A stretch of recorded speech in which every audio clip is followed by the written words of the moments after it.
Tá Não, tudo ótimo. bem. Que bom que estamos aqui. Então, boa noite, pessoal. Vamos começando a nossa live de hoje com a convidada Bianca. Eu estava comentando, Bianca, que o Gestalo começa o ano hoje com essa live de abertura, com essa live / aula de abertura.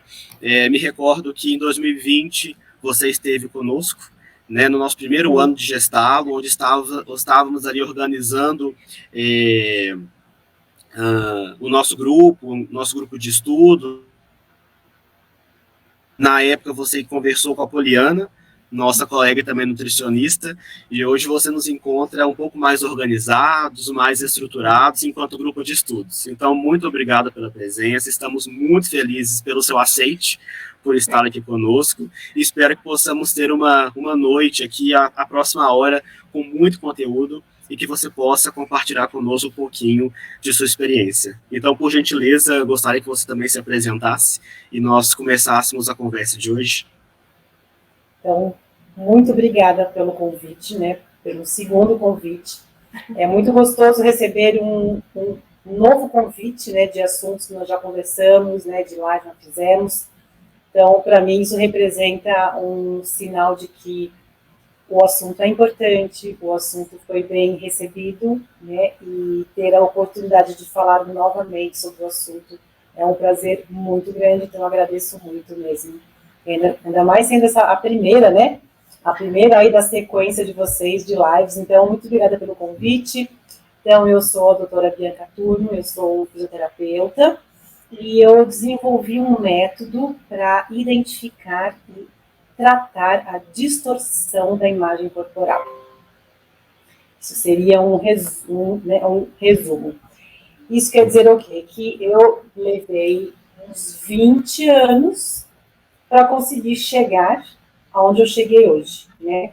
Então, estudar, pesquisar, né, trazer assim, como identificar e, principalmente, criar um protocolo que atenda especificamente à demanda da distorção, da percepção da imagem corporal. Eu acho que ao longo, né, da nossa conversa a gente vai ter oportunidade de destrinchar o assunto, né? E quem não conhece fala, mas como assim? O que é distorção da percepção corporal? Ai, meu Deus, que confusão. Então, acho que nós vamos, né, colocar isso durante a live de hoje, para que todo mundo possa, né, acompanhar e entender o desenvolvimento disso. Então, hoje, eu tenho um consultório, que agora estou já em fase de expansão, aumentando o espaço de atendimento, com a minha equipe. Então, hoje também tenho uma equipe que é licenciada no meu método, que me ajuda na demanda aqui do consultório. Então, formamos já uma grande rede aqui que atende a demanda do tratamento da distorção da imagem corporal. Uhum. Sim, e é interessante, Bianca, você enquanto fisioterapeuta, é uma fala muito importante na equipe multidisciplinar, porque as pessoas ainda tendem a entender o tratamento multi apenas com o nutricionista, o psiquiatra e o psicólogo, né, restringindo ali toda uma intervenção que nós sabemos que é muito mais potente quando pensamos numa equipe muito mais estruturada, né? Então, já continuando aí a sua fala, poderíamos começar então conversando um pouquinho, então o que é essa distorção de imagem corporal que as pessoas tanto falam por aí, né? Vamos começar por esse ponto, Bianca? Vamos. Então, vamos falar primeiro o que é imagem corporal. Né? Imagem corporal é a representação que a gente tem do nosso corpo no nosso cérebro. Então, nós temos um registro neurológico, como se fosse um print, né, do nosso corpo na nossa mente. Ele é importante para tudo que se relaciona ao corpo. Então, eu tenho uma área lá do cérebro que está o tempo todo entendendo como é o corpo, que forma, que tamanho, que força que ele está fazendo, que movimento ele está fazendo, o que acontece com o corpo em termos de ajuste postural, de dinâmica, de tudo. Então, existe uma conversa constante entre corpo e mente. Então, quando esse entendimento chega na mente, o que está acontecendo com o meu corpo, eu vou criar uma resposta, eu vou criar uma ação. Então, isso seria em termos gerais. Como a gente quer falar só sobre imagem corporal, eu vou fechar um pouco o funil e falar só sobre a identificação do tamanho e forma do corpo. Tá? Então, eu vou trazer uma fatia desse contexto. Então, é importante que eu entenda quais são as partes que compõem o meu corpo. Né? Que eu tenho braços, pernas, tronco, cabeça, e aonde cada parte está, em termos de localização. Então, existe uma organização. E essa organização, esse entendimento de corpo, vem do próprio corpo. Então, quando a gente pensa na criança, a criança não tem uma elaboração de entendimento do que é corpo. Ela sente o corpo. Né? Quando a mãe toca, quando ela se movimenta, quando ela vai crescendo, senta, levanta, cai, né? Ela consegue encaixar o corpo no espaço assim, consegue brincar com os amigos, dividir espaços. Então, a gente começa a criar esse entendimento do tamanho e da forma do corpo através da vivência do corpo.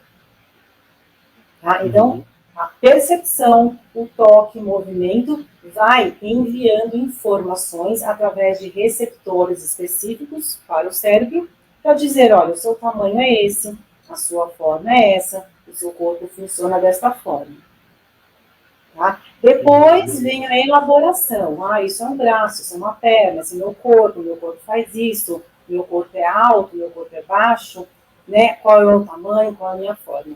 E isso vem muito do entendimento de informações externas, de comparação. Eu sou mais alta do que o meu amigo, né? A minha mão é maior, é menor. Então, a comparação, ela é, assim, extremamente importante para o entendimento de como o meu corpo é. Eu sou igual ou diferente? Então, o que está diferente?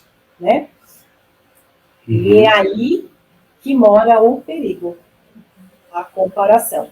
Né? Eu posso ter comparações adequadas ou inadequadas.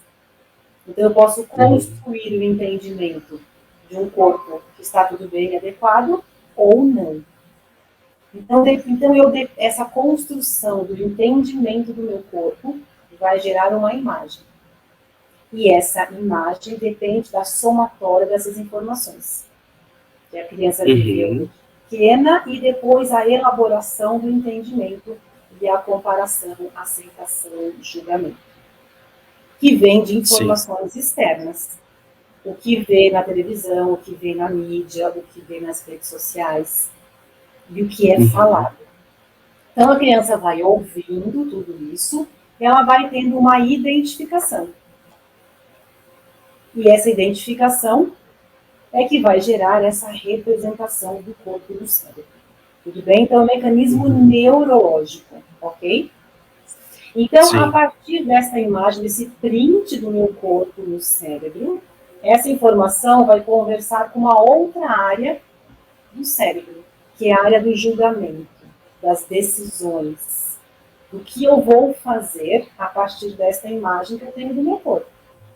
Então, a gente entende o nosso corpo através desta informação, que está no cérebro, um registro cerebral. Ok? Então, a imagem corporal ela é construída nesses dois contextos.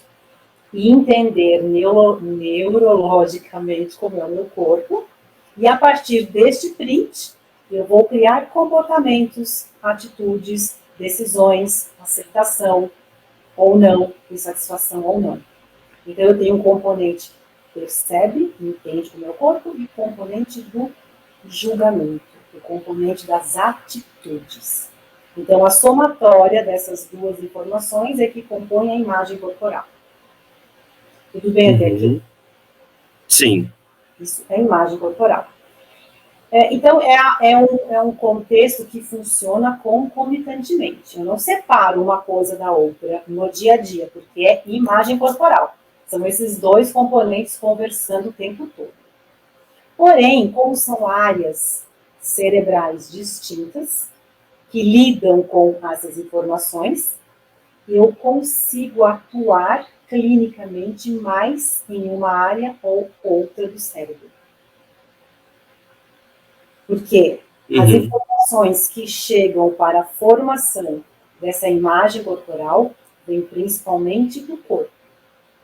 A elaboração vem desse sistema de elaboração, entendimento e como lidar com o corpo, ok? Então, o que é a distorção da imagem corporal? Quando eu tenho uma imprecisão nesse processamento da representação do meu corpo, desse mapa, ele por algum motivo é construído de uma forma indefinida, imprecisa, desorganizada, que vai gerar comportamentos que combinam com essa imagem. E se aqui está desorganizado, com certeza os comportamentos vão ser em relação a essa referência e também acabam sendo desorganizados. Porque eles vão combinar com uma vontade de querer mudar esse corpo impreciso que está desenhado no cérebro. Ok? Então, uma coisa gatilha a outra. E, novamente, a insatisfação que eu gero, ou o comportamento inadequado que eu gero por conta dessa percepção, retroalimenta a confirmação de que o meu corpo não está adequado.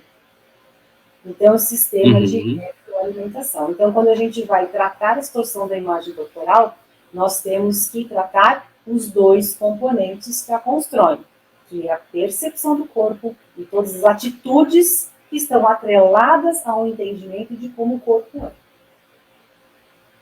Sim.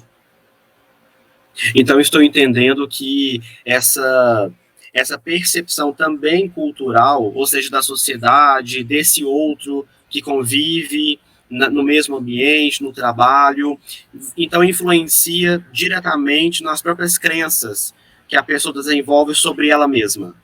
Exatamente, exatamente. Então, eu crio um banco de dados sobre o entendimento de como é meu corpo. Então, depois dessa fase de perceber o corpo e já criar uma referência de isso é braço, perna, tá aqui, tá ali. O meu corpo é assim. Aí vem a fase da comparação. Comentários. A criança começa a elaborar o que ela ouve. Eu ouvi isso. Vou dar um exemplo. Eu ouvi um primo no almoço de família dizer que nossa, eu comi muito, minha barriga está enorme, amanhã eu vou compensar. Amanhã não vou comer nada. Nossa, minha barriga, olha, está enorme. A criança ouve. Aí ela pode ir no espelho e olhar e falar assim, a minha barriga parece que é do meu tio. Logo, se ele precisa fazer alguma coisa, eu também preciso. É esse o ponto do que a gente fala da construção inadequada. Da comparação inadequada. Tem culpa? Não tem culpa, as coisas estão acontecendo, né? Por isso que a nossa busca é tentar minimizar esses efeitos negativos dos comentários, né? Então, vamos por esse lado. A gente sabe que durante o desenvolvimento da criança, o crescimento do corpo, ele acontece em momentos diferentes e partes do corpo se desenvolvem primeiro do que outras, né? Então, a criança tem uma fase dos 8 anos, né, 7, 8 anos por aí, onde os órgãos internos começam a se desenvolver primeiro. Então, é muito comum a criança ter uma barriga mais anteriorizada, né, um pouco mais proeminente. Só que essa imagem que ela vê no espelho combina com a imagem da barriga desse tio. Aí ela associa. Ela não tem ainda a capacidade de elaborar a diferença entre um e outro, que ele é maior, que ele é um corpo masculino, já tem uma certa idade, que a composição dele é essa. A criança não tem esse entendimento, ela vai nessa comparação mais sem filtro, né? Então, normalmente, essa informação ela chega no cérebro. Imagina um post-it, né? O post-it vai para dentro do cérebro, a minha barriga é igual a do meu tio, logo eu preciso fazer alguma coisa que ele também está fazendo. Tinha uma referência, a pessoa adulta. Então, essa informação, ela cola sem receber nenhum tipo de elaboração, refinamento ou entendimento. Ela compra essa verdade e fica ali, guardado. Não necessariamente isso é um comentário vai fazer um estrago. Só que aí vem outros comentários de outros colegas, de alguém que faz um bullying, de alguém que faz um comentário, ela vai na televisão, as pessoas falam de barriga chapada, barriga reta, exercício abdominal, um monte de coisas. Então ela começa a associar. Ah, então, meu tio falou, eu tenho igual, ele faz alguma coisa, além disso eu ouvi isso, que confirma que tem algo de errado com a barriga. Então, eu preciso fazer alguma coisa. Então, quando as crianças chegam aqui no meu consultório, eu pergunto, quando começou o desconforto com o corpo, elas falam muito dessa fase, 7, 8, 9 anos. E aí, quando eu pergunto, mas o que era que era desconfortável? Eu não sei. Eu só sei que tinha alguma coisa errada. Mas ela não sabe nem identificar o que é que estava na concepção dela errado, porque não tinha nada de errado, entende? Sim. Mas é porque a criança não tem ainda a capacidade de elaborar uma diferenciação. Por isso que a gente fala, a informação chega, ela entra, e ela vai elaborar essa informação, associado com outras informações que vêm do meio externo, a mídia está bem focada, não? Corpo magro, que é o sucesso, que é o adequado, que todos gostam, que é aceito, que é bonito. Então, quando a criança vai comparar, ela fala, não sou igual a essa imagem, logo não sou bonita, não vou ser aceita, também quero ter amigos. Então, ela acha que mudar o tamanho do corpo vai resolver a questão de relacionamento, a aceitação e tudo mais. Então, vai por um caminho já mais torto, entende? Em termos de corpo. Tem uma coisa errada com o corpo. Porque o corpo está muito, né, nesse contexto de, olha, isto é o ideal. Quando a gente sabe que não é. Sim. A gente sabe, né, já tem várias pessoas postando o mesmo corpo produzido e natural, né? Posição, postura, ajeitar a roupa, né? Uma pose. O corpo fica de um jeito. Um corpo natural da mesma pessoa é de outro. É um corpo que todo mundo tem. Com curvas, um corpo com formas, um corpo com, né, com conteúdos necessários em termos de formação de músculo, em termos de gordura. O corpo precisa de gordura. É um tecido necessário, né? E aí, nessa desorganização, ele é visto como um vilão. Então, é isso que a gente traz como conteúdo para a formação da distorção da imagem corporal. Né? Então, a criança vai acreditando que o corpo dela está inadequado, principalmente tamanho, forma, por causa dessa comparação. Logo, ela vai buscar uma solução. E qual é a solução? São os comportamentos. Que pode ser a restrição alimentar, né, substituir alimentos, fazer muita atividade física, né, e outros recursos com o objetivo de diminuir o tamanho do corpo, que acabam levando ao adoecimento, que é o transtorno alimentar. Sim. Tá? Então, qual é o meu objetivo? Eu trabalho somente a distorção da percepção do corpo, que é um dos componentes, né, que constroem. O entendimento, julgamento, comportamentos, quem vai olhar vai ser o nutricionista, vai ser o psicólogo, psiquiatra. Que são por conta de áreas que têm funções distintas. Sim. Por que não adianta falar para a pessoa que ela não tem o tamanho do corpo que ela imagina, ou que ela descreve? Porque a imagem está registrada dessa forma. Né? Então, assim, não adianta falar como ela é, senão já teria resolvido o problema. Ela precisa entender como ela é. Não pela fala, mas sim deixar com que o corpo mostre a verdade sobre ele. Sim. Tá? Então, qual é o objetivo, então, do meu método? É desprogramar ou apagar a imagem construída de uma forma irreal, que é diferente da verdade. Eu apago e vou redesenhar no cérebro o tamanho do corpo real. e reconectar essa conversa equilibrada entre corpo e mente, que foi se desconectando por conta dessa construção desorganizada. Sim. Tá? Então, o corpo está conectado através de algo distorcido com a mente. Eu vou apagar essa comunicação e vou fazer essa comunicação. Corpo, de fato, com a mente.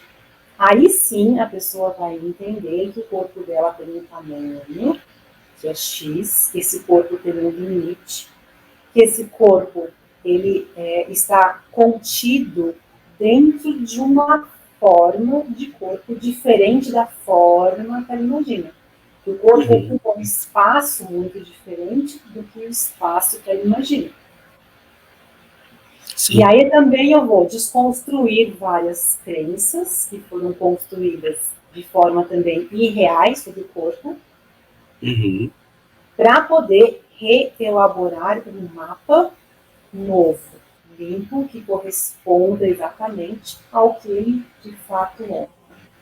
Sim. Tá? Então são várias coisas que precisam ser reorganizadas, não só essa comunicação, mas falar, olha, isto não funciona assim, funciona assim. O corpo não responde assim, ele responde assado. Né? Sim. Então, como você falou, tem muitas crenças que são criadas a partir das inverdades que a mídia nos traz. Né? Ou bullying na escola, não precisa ser também só a mídia.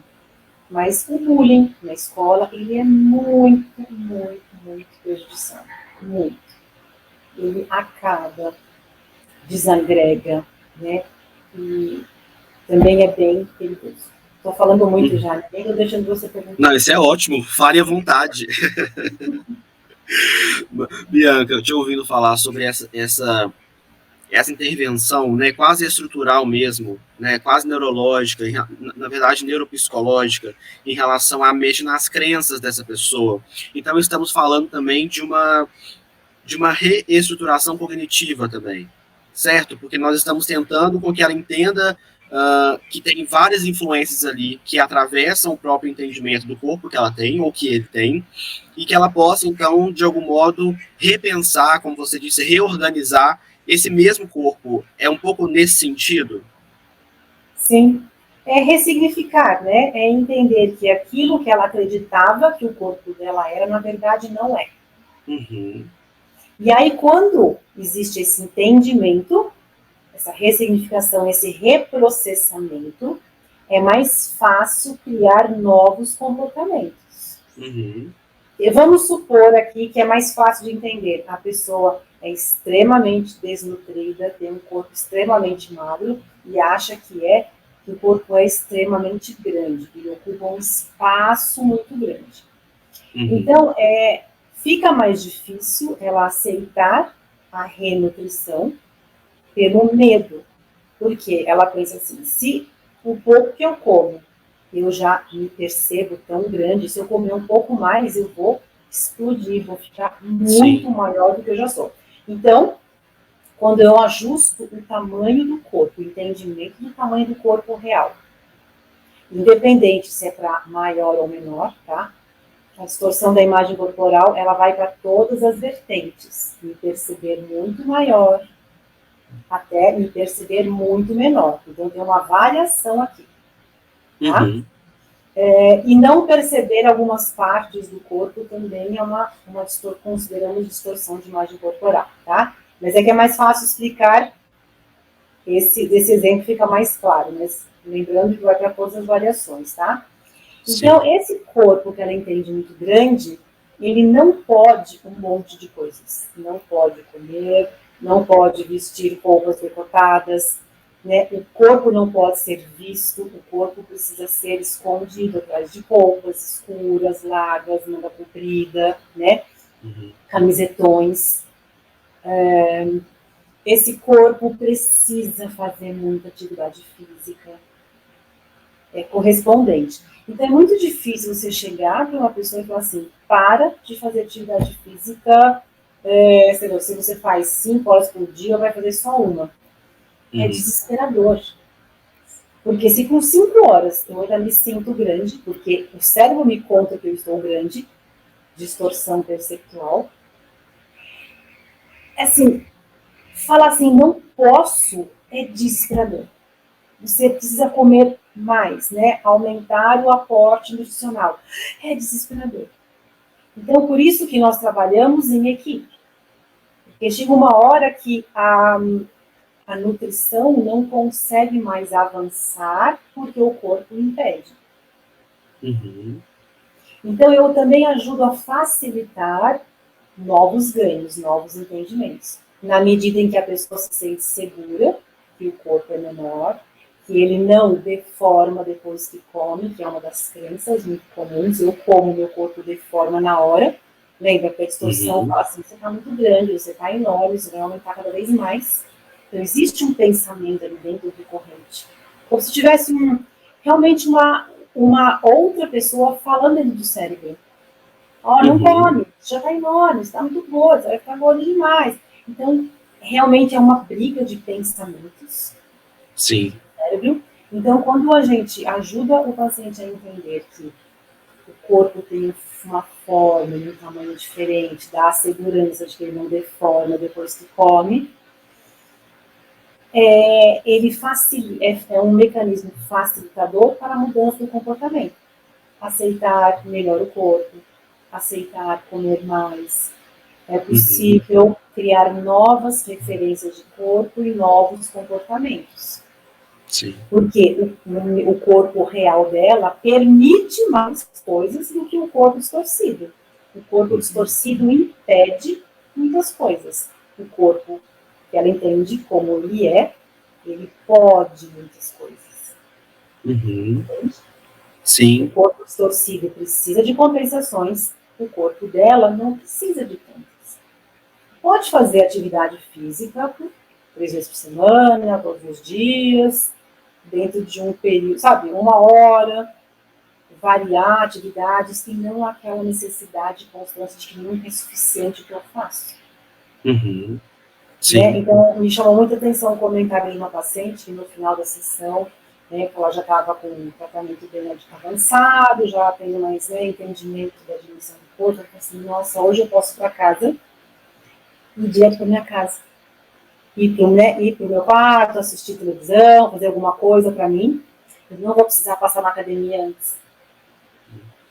Porque tá tudo bem com o meu corpo, entende? Então, quando a gente vai reconectando a pessoa com o corpo dela, esse entendimento de como o meu corpo de fato é, naturalmente a necessidade pela compensação deixa de fazer sentido.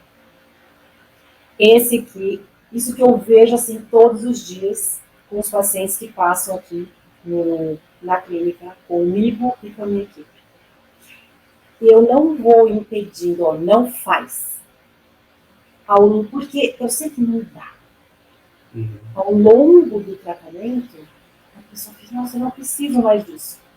Nossa, eu posso usar uma blusa decotada. Eu me sinto segura comendo isso. Entende? Então, eu facilito o trabalho também das mudanças do comportamento, do entendimento, né? Então, eu vou oferecendo isso ao longo do trabalho. E já que você doa desde da nutrição, Tainá, como você percebe isso na nutrição? Olha, ainda assim, para mim, é até uma questão que eu queria discutir com vocês, era realmente como o profissional poderia reconhecer de fato isso, porque muitas vezes a gente pode pensar que existe, mas ainda assim a gente pode ficar com uma dúvida, um pé atrás, mas se eu, por exemplo, Bianca, recebo um paciente no meu consultório hoje, que eu acredito que possa vir a ter, né, uma distorção de imagem corporal, o correto, ao seu ver, é eu indicar ele para ir a uma profissional como você? O que você acha que seria melhor nesse caso? Se você identifica que existe a distorção da imagem corporal, lembrar que existem 2 componentes, o perceptual e o atitudinal, certo? E aí, na sua escuta, você precisa ver se vem falas do tipo queixas. Ah, eu estou muito gordo, eu estou muito grande, eu não gosto do tamanho do meu corpo. Você vê o tipo de roupa que ela sempre vem. se ela sempre esconde a barriga com a bolsa, com a almofada, está sempre cobrindo o corpo de alguma forma. São os indícios de que existe um desconforto com o corpo. Ou quando você pergunta, mas por que você, né, faz restrição? Por que você faz compensação? Por que, né, por que você faz esse comportamento? Ah, porque meu corpo é inadequado, o tamanho dele não está bom, porque eu preciso diminuir o tamanho da minha barriga. E aí você olha o corpo físico e você não identifica que o que ela te conta sobre o corpo é exatamente do mesmo jeito que ele é. Sim. Então, e às vezes, o jeito que ela te conta é exatamente como ele é. Então, você ter esse olhar de refinamento e ver se o que ela entende sobre o corpo combina com o que está acontecendo de fato. Ou às vezes está exagerado, não está tão grande como ela está te contando. Entende? Porque você recebe todos os tipos de pessoas, né, que precisam de uma adequação alimentar para vários motivos. Né? Então precisa ver o grau de insatisfação, o que ela faz. Uma pergunta que eu sugeriria seria: o que você faz por causa do tamanho do seu corpo? E deixa ela contar. Ah, eu faço isso, isso, isso, isso, né? Quando você se olha no espelho, descreve como você vê o seu corpo. E aí você vai identificando se o que ela te conta combina, se o comportamento que ela escolheu, ele está em qual nível, né, de grau de intensidade. Ele é compensatório, ele está exagerado, ele está causando realmente uma desorganização na saúde, tem um impacto direto na saúde. Então, se já está impactando na saúde, ela já tem indícios de que tem transtorno alimentar, ou que você identifica que ela realmente tem um transtorno alimentar, com certeza existe uma má relação com o corpo, uma insatisfação com o corpo. Né? Então, uma coisa é comportamento, outra coisa é meu corpo está grande. Tudo que eu faço não traz resultado. Eu faço muita coisa, mas meu corpo continua grande. Isso é uma escuta. Então, quando você escutar isso, seria importante indicar pelo menos uma avaliação, né? Que eu gosto de chamar de identificação, que a avaliação parece que, né, eu vou ganhar uma nota, eu não sei o quê, né? Porque existe um medo de que, se ela vier para uma identificação, eu vou contar que ela de fato tem um tamanho grande, ou um tamanho deformado, ou algo exagerado, entende? Aí eu falo assim, e se ela falar que eu realmente sou assim? Então tem muita, assim, conflito, né? Porque às vezes a incerteza também te deixa num lugar de controle. Exato. Né? Então é melhor, então é uma busca, né? Se eu entendo que o meu corpo tem um tamanho diferente que eu gostaria de ter, me facilita não comer, me facilita fazer compensações, me facilita um propulsor para me manter neste comportamento. Então é uma prisão muito grande, né? E aí tem essa coisa, mas aí, se eu entender como o meu corpo é, eu vou perder controle. Aí sim que eu vou comer mais exageradamente, e na verdade não é. Porque quando a gente adequa todo o entendimento, todo o sistema, existe um equilíbrio. Existe uma segurança. Então, entender o tamanho do corpo traz segurança. Né? Eu sempre conto isso, né, para os pacientes. A insegurança do entendimento de como o meu corpo é dentro do meu cérebro faz que eu busque fora mecanismos que me deem esse controle ou uma certeza de como eu sou. Porque aqui dentro não está claro, então eu vou buscar um espelho fora. Um suporte concreto fora, para sustentar o que eu não tenho dentro. Então, a comparação de corpos é uma forma de ter uma visão do que eu gostaria de ser, mas eu não entendo como eu sou. Então, a busca por aquele modelo me dá uma suposta sustentação. Controlar a comida. A vontade de comer. Também é uma forma de manter um controle de uma incerteza que eu sou, mas se eu sei que eu como pouco, eu estou controlando esse tamanho de corpo que eu penso que eu tenho. Então, controlar a comida também é, né, se agarrar em alguma coisa. Ou fazer muita checagem no corpo, né, que é muito comum. Fazer isso aqui, né, apertar as dobras, ver o tamanho da coxa, por quê? Isso daqui, de alguma forma, me dá a certeza de que meu corpo não está mudando de tamanho. Porque aqui dentro, ele está mudando o tempo todo. Então, a checagem, ela acaba virando uma necessidade. Ela é inadequada, não é saudável. Mas, enquanto eu não tenho lá dentro uma estrutura que me conta efetivamente como eu sou e me dá a segurança, eu preciso de mecanismos externos para repor uma segurança que eu não tenho em relação ao tamanho do meu corpo.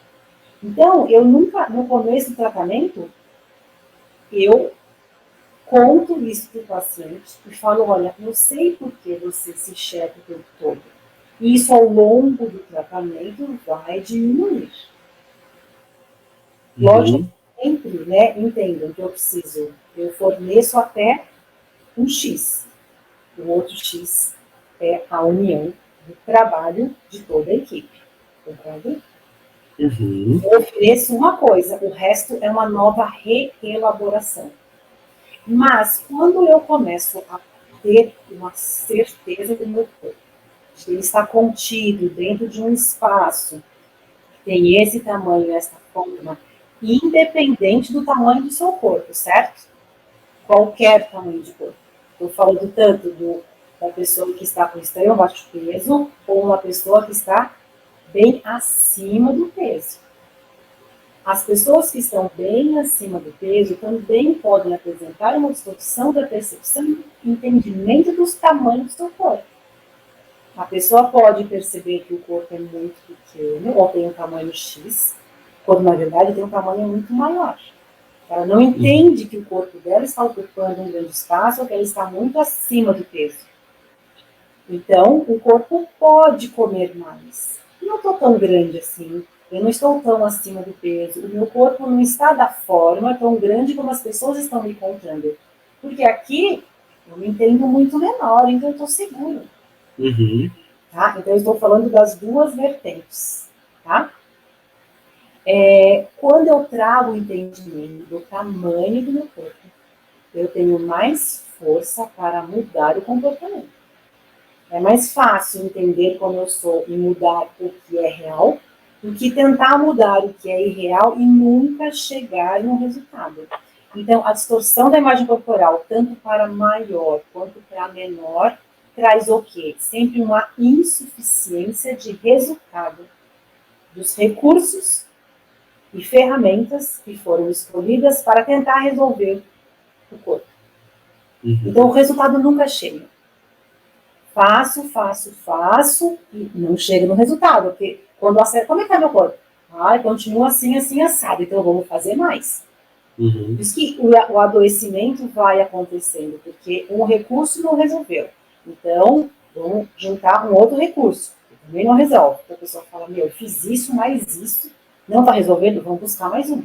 Mais um. E aí, vai para o adoecimento. Então, enquanto isso não for redesenhado, eu não trago alívio total, né? Então, qual que é um dos fatores que mantém o transtorno alimentar? É a distorção da imagem corporal. Né? Então, se a gente vê lá na descrição, né, do DSM, doença, comportamento, é isso. Distorção da imagem corporal é um dos fatores mantenedores. Tá? Então, também precisa ficar claro que nós estamos falando desta fatia.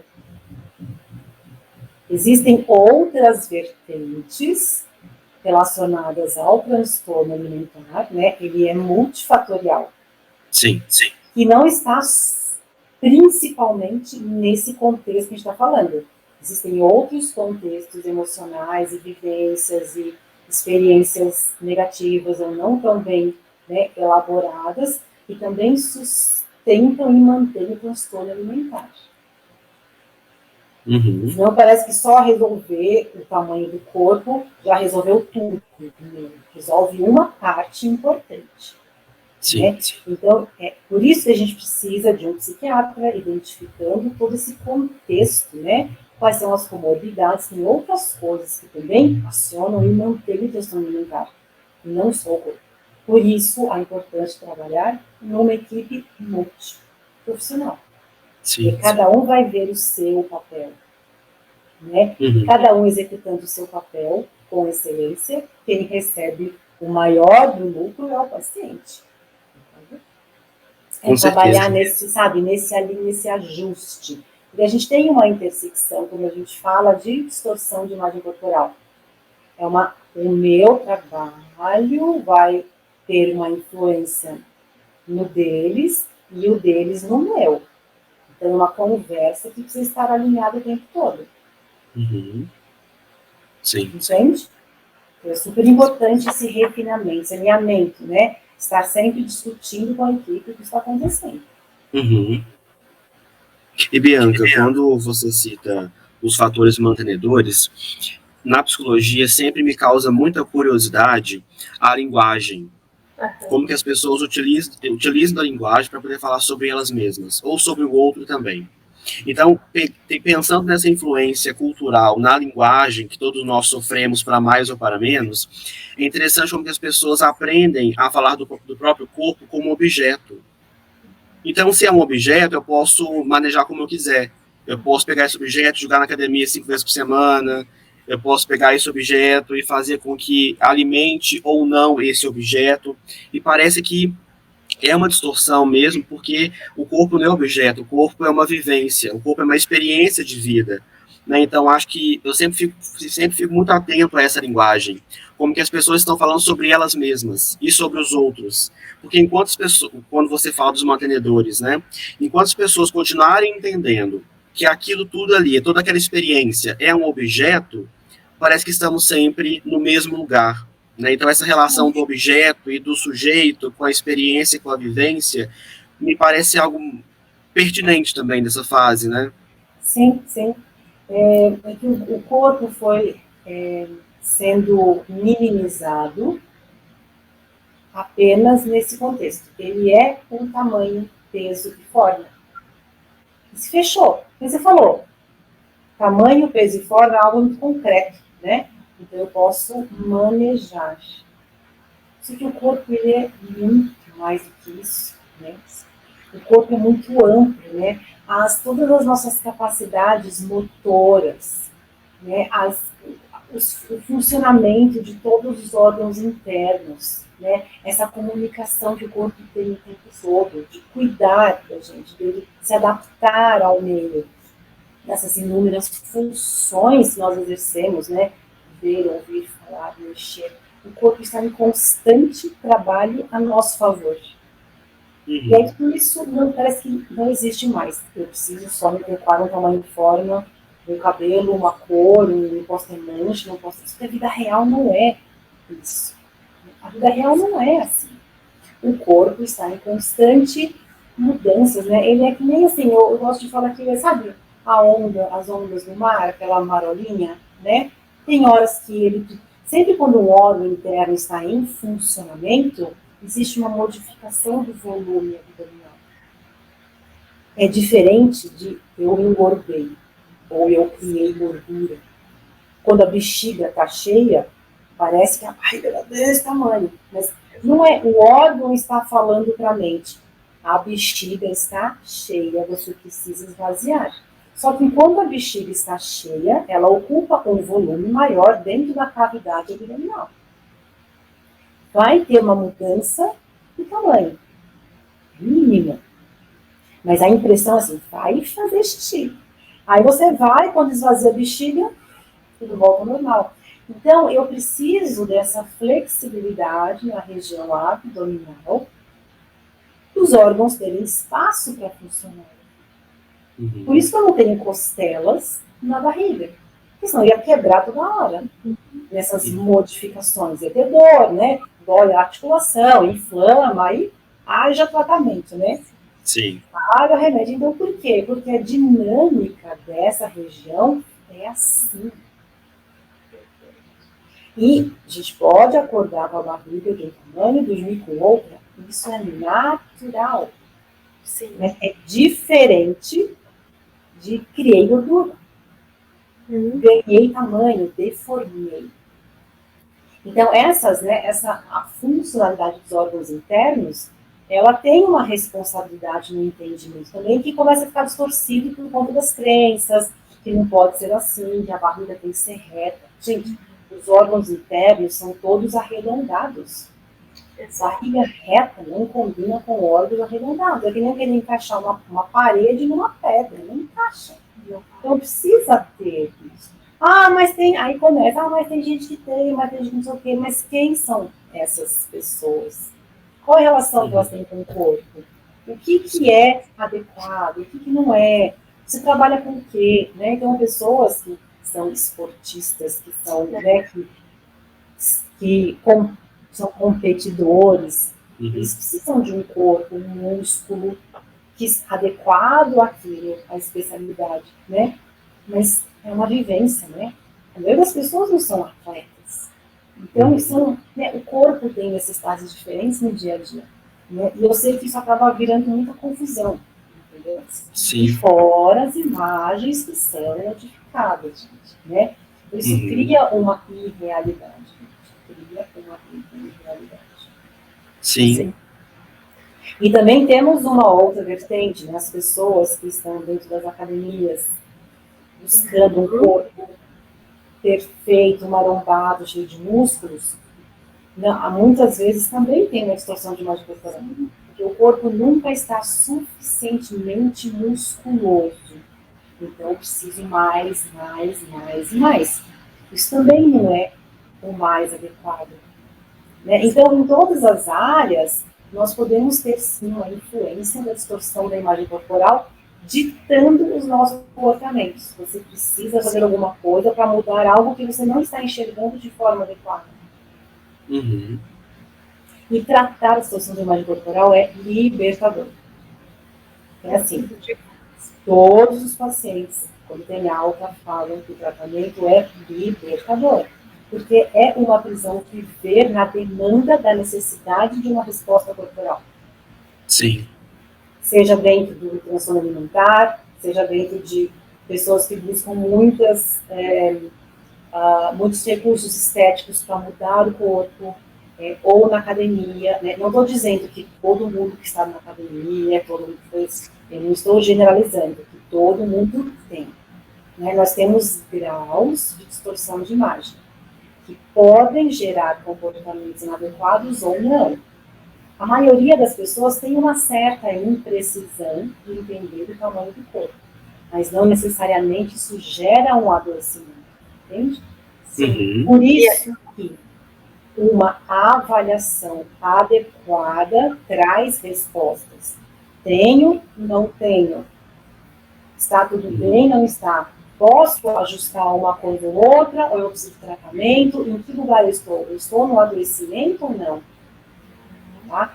Por isso, né, que uma avaliação de uma equipe multiprofissional é necessária para a extensão da imagem corporal.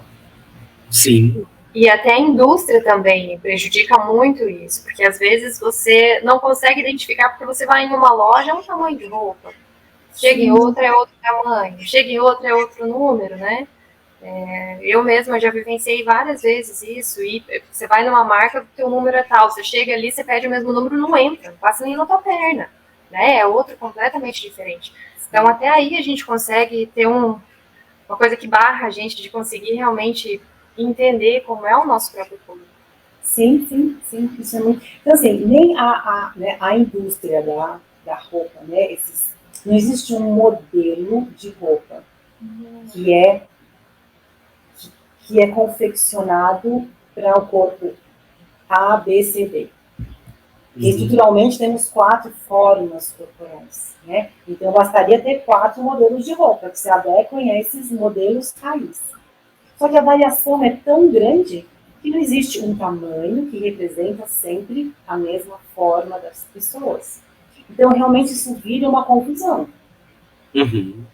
Porque os números, então, assim, não é possível criar uma identificação de tamanho de roupa, um número X, que se adeque a todos os corpos.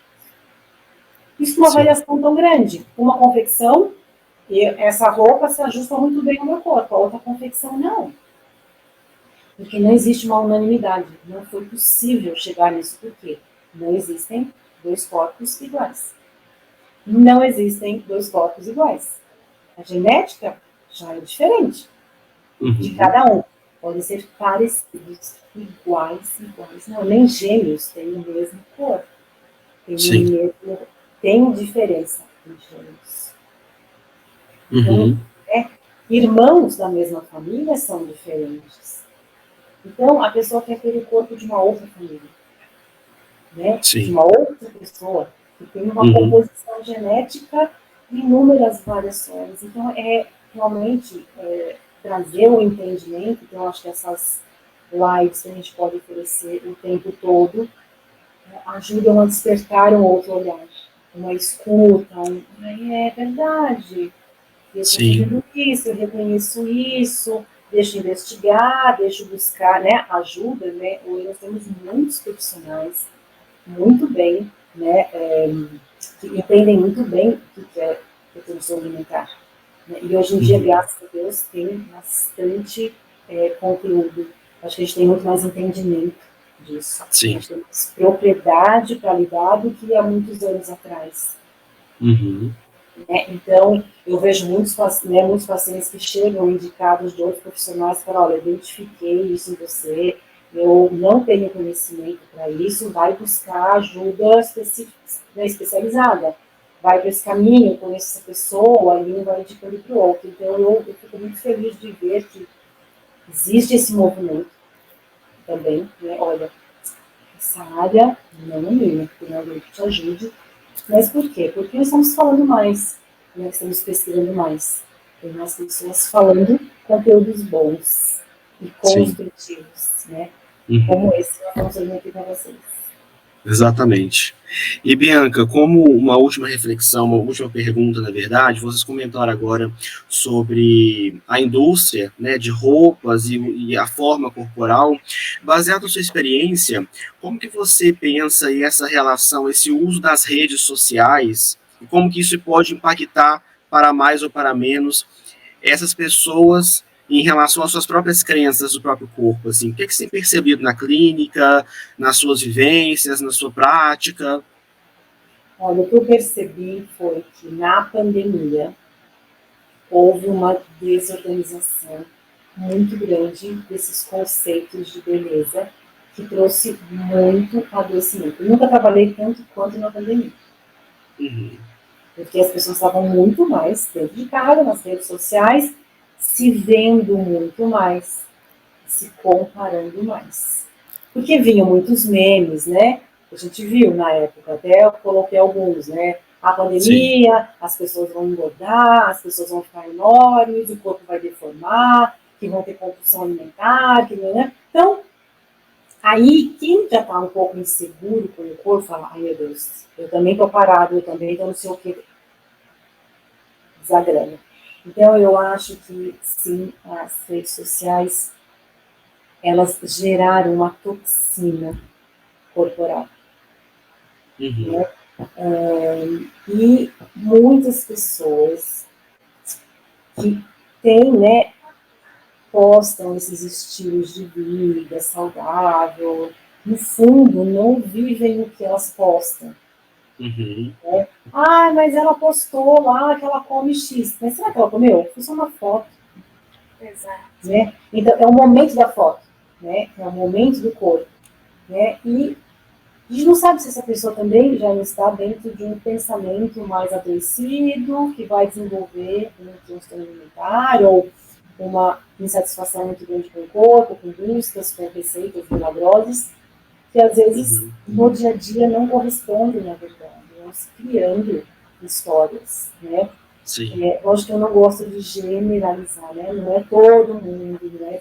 Mas tem bastante influência, assim, porque o corpo virou a evidência do adequado, o magro é adequado, o magro é aceito. Então, quem já está inseguro, fala, opa, eu quero entrar aqui também, nesse lugar.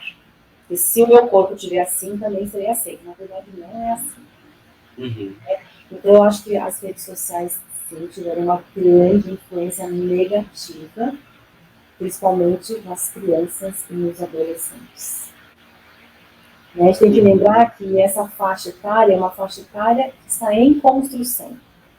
Sim. De pensamentos, de representações, estão criando uma identidade. Sim. E a identidade tem, sim, uma comparação fora. É assim que acontece. Tá? Uhum. E aí, quando você se depara nesses conteúdos que vão trazendo muito foco no corpo, a pessoa vai falar, não, eu quero estar aqui também, porque vai associando as coisas, entendeu? Então, sim, é perigoso. Eu acho que a gente pode... E, assim, é difícil combater. Nossa, como? O que eu percebi bastante é que há muitos anos atrás você valia por quem você era, pelo que você era. De repente passou mais pelo quanto de dinheiro você tinha. E hoje o que eu percebo mais é pelo que você aparenta ser. Não é mais o que você é, o quanto você ganha, é o que você posta na sua rede social, é a forma como você aparenta ser, é a forma que você coloca, posta uma foto e diz que come aquilo, e muitas vezes não come, ou se come, come muito triste, porque não era aquilo que queria.